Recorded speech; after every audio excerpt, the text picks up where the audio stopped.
Pour la campagne d'inscription de 2024, ces manipulations flagrantes du fichier électoral se révèlent à l'analyse des chiffres publiés par Elecam dans la diaspora.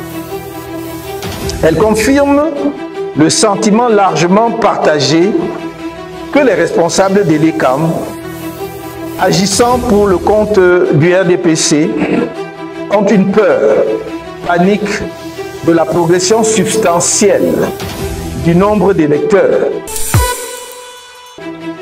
synonyme pour eux de défaite imparable. Mais décidément, il n'y a pas de crime parfait.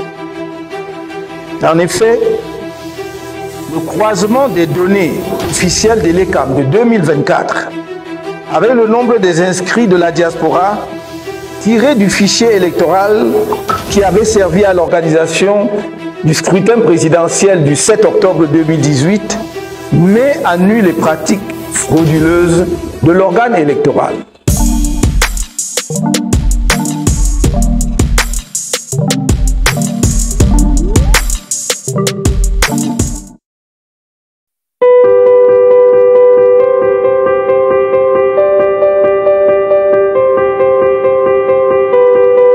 Merci d'être là avec nous. On va commencer notre point de presse. Je vais vous asseoir s'il vous plaît. Le comportement d'Elecam et de ses partenaires techniques confirme simplement ces pratiques établies depuis l'adoption du nouveau code électoral en 2012 et de la refonte du fichier électoral qui s'en est suivi.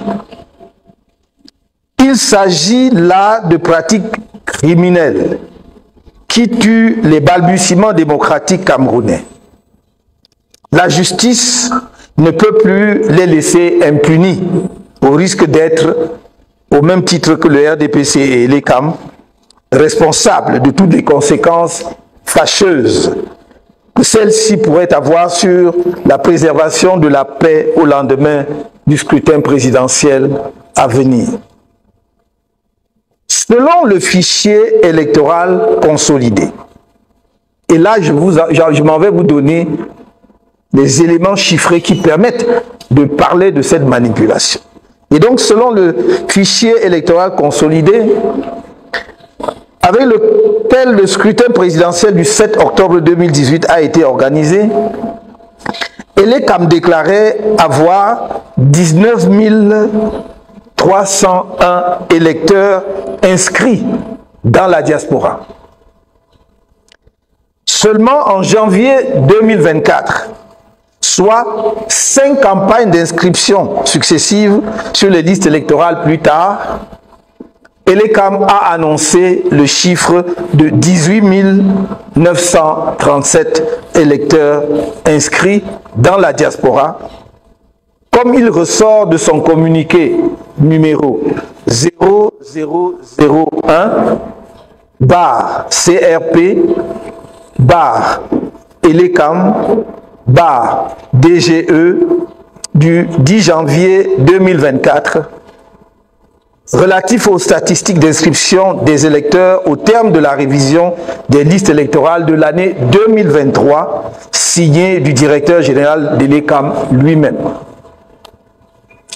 Autrement dit, selon le directeur général de l'ECAM, le nombre d'inscrits dans la diaspora, au lieu de croître,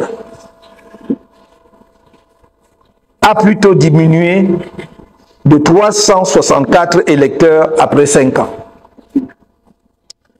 On aurait pu imaginer qu'il y a eu une cascade de décès au sein de la diaspora camerounaise ou un retour massif de nos compatriotes au pays au cours de la période considérée. Mais aucune donnée statistique ne va dans ce sens. En tout état de cause, la disparition de 364 électeurs de la diaspora en 5 ans est simplement impossible, car même pas la pirouette magique du toilettage, il aurait fallu qu'il y ait eu au préalable ouverture des inscriptions dans la diaspora au cours de cette période pour offrir l'opportunité d'une refonte. Or, depuis la clôture des inscriptions du 31 août 2018, il n'y a plus eu d'inscription en diaspora avant la brève et laborieuse campagne d'inscription de 2024. Quels sont donc les éléments qui ont permis à Elecam de faire les ajustements pour arriver effectivement à un résultat qui nous permet de constater qu'il y a 364 électeurs de la diaspora qui auraient disparu entre-temps? Le flagrant délit de manipulation du fichier électoral ici dénoncé ravive le souvenir douloureux et d'un épisode que vous connaissez bien, celui des faux procès-verbaux du scrutin présidentiel du 7 octobre 2018 et celui rocambolesque de la victoire du candidat du RDPC à ce scrutin avec un suffrage dit valablement exprimé de 100,48%. Ainsi donc, une fois de plus, Elecam ait pris la main dans le sac.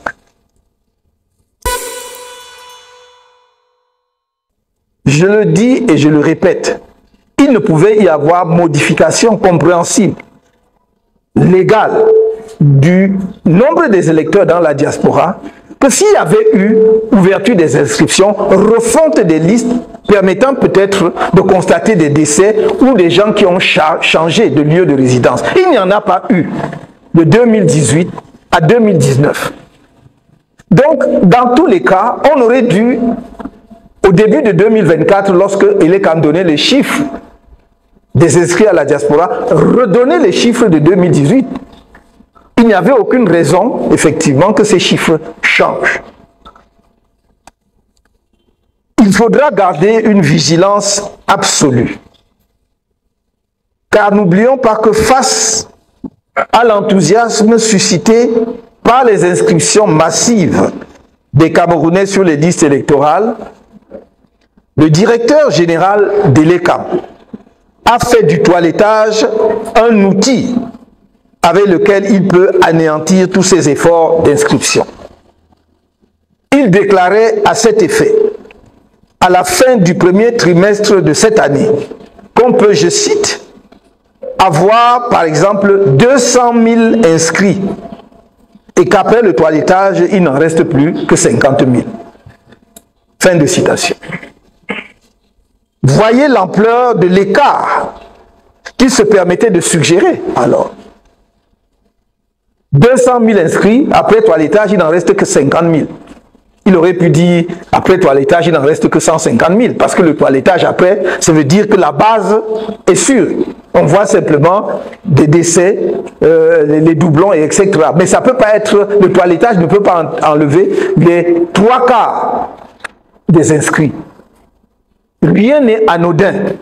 Et c'est notre devoir de vigilance en tant que parti politique d'être attentif à tout ce qui se fait sur la scène politique. Je vous rappelle que la constitution de notre pays, c'est elle-même qui dit que les partis et formations politiques concourent à l'expression du suffrage. C'est donc notre devoir, tout à fait légal et je dirais mieux constitutionnel, d'être vigilant sur la manière dont on confectionne les listes électorales, sur la manière dont se déroule le processus électoral et sur la manière dont on proclame les résultats des élections. Car selon cette doctrine, passez-moi le terme diabolique, les quelques 8 116 960 électeurs inscrits avant toilettage, annoncés par le directeur général de l'Elecam fin août 2024, pourraient fondre après toilettage et repasser sous la barre de 8 millions. Par la volonté cynique des responsables de l'Elecam, dont l'objectif est, comme je vous l'ai dit à plusieurs reprises, de bloquer le corps électoral camerounais dans une fourchette allant de 7 millions à 8 millions, et pas plus. Il faut que les Camerounais en soient conscients. Vous avez vu tout ce qui a été déployé pour les empêcher de s'inscrire. C'est le seul pays au monde où un tel phénomène a pu se produire. Partout ailleurs, on se réjouit de l'intérêt des populations à s'inscrire sur les listes électorales si l'on veut effectivement qu'il y ait un jeu démocratique. Chez nous, on a multiplié les obstacles. Cela devrait interpeller tout le monde. Je dis donc vigilance, vigilance, vigilance. Les manipulations grossières et condamnables du fichier électoral expliquent pourquoi le directeur général de l'ECAM refuse obstinément de rendre publique la liste électorale nationale des électeurs inscrits comme le lui prescrit l'article 80 du Code électoral. Suivant l'article 80, il a l'obligation, à la fin de chaque année, c'est-à-dire au mois de décembre, de publier la liste de tous les électeurs inscrits. Ce n'est pas des listes partielles, ce ne sont pas des listes que l'on publie seulement dans les antennes, c'est une liste qui doit être exhaustive sur le site de l'ECAM afin de permettre à chaque Camerounais de vérifier. Par exemple, s'il y a des erreurs sur son nom, si son nom manque, ou si effectivement on a maintenu un décès, quelqu'un qui est décédé, pardon, alors qu'il est décédé. C'est ça qui contribue à faire un bon toilettage, effectivement, de la liste électorale.